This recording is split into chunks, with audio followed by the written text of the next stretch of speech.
I don't want to be an adult. No quiero ser un adulto. This is a 5-word phrase. No quiero, meaning I don't want, which comes from the verb querer, meaning to want.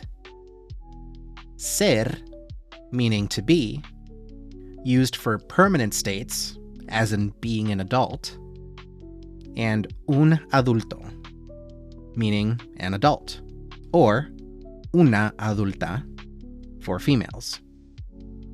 Putting it all together, we get no quiero ser un adulto.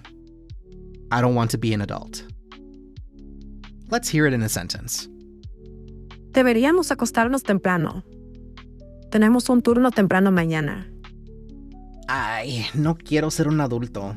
Solo quiero quedarme en casa y jugar Fortnite.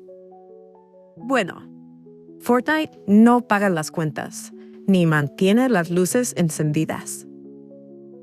Again, the phrase is, no quiero ser un adulto. I don't want to be an adult. So, let me know in the comment section below. ¿Qué es lo más difícil de ser adulto? And, if this video helped you, make sure to like and subscribe. As always, we'll see you guys tomorrow. Adios.